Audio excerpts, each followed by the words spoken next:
This is TWiT.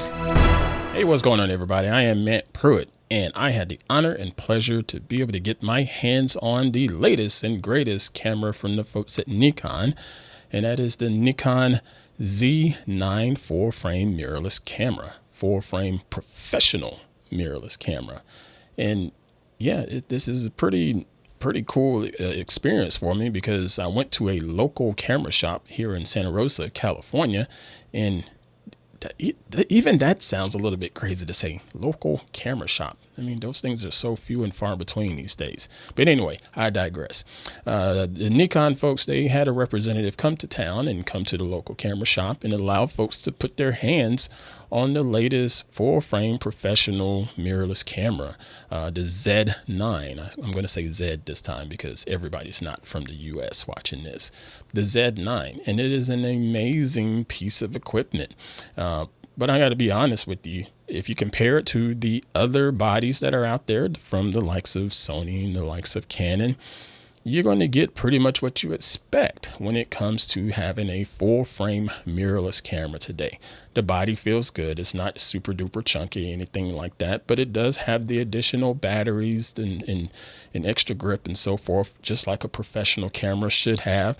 So it doesn't feel like really bulky. It doesn't feel really uncomfortable. It feels the way it should feel.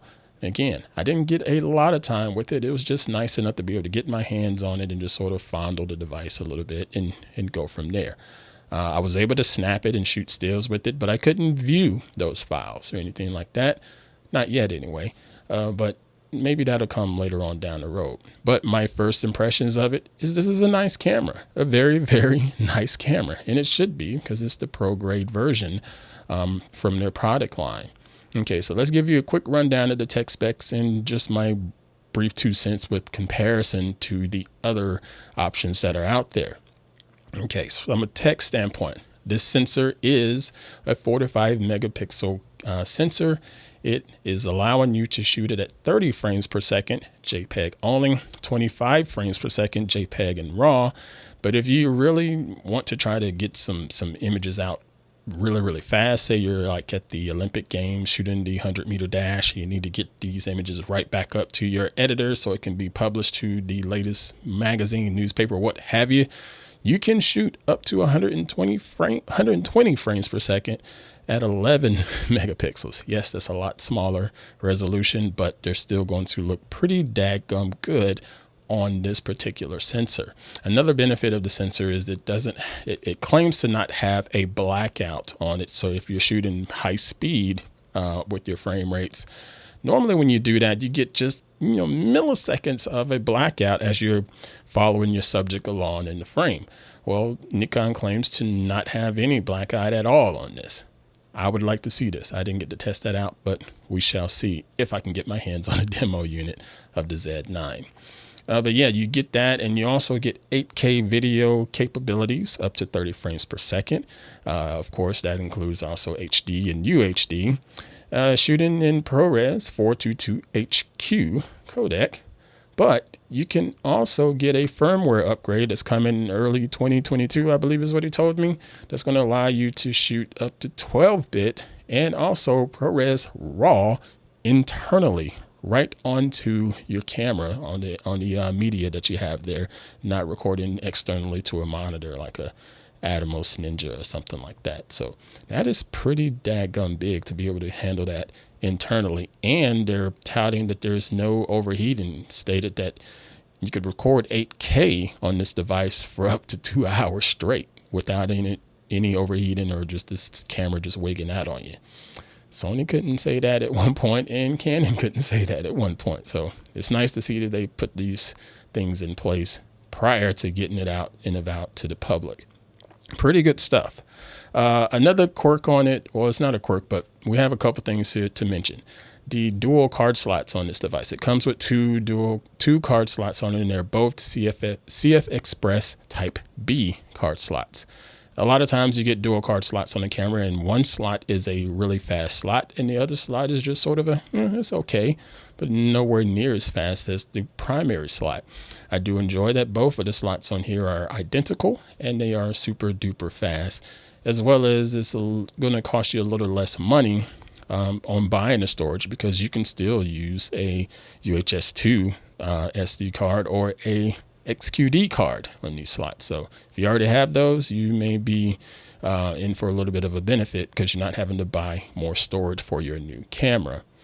Next up is the flip out screen. Canon and Sony, they have their various screens that allow you to flip them out and do what you need to do to get different angles in your composition and so forth, whether you want to shoot vertically or shoot low or high angles.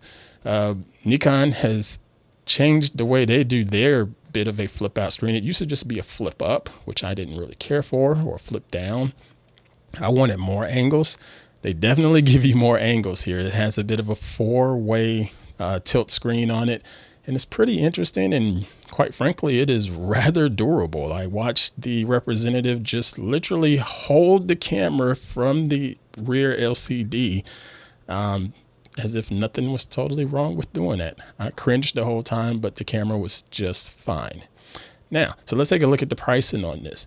In comparison to the other two big manufacturers for cameras, I think Nikon is really setting a precedence. It's quite impressive.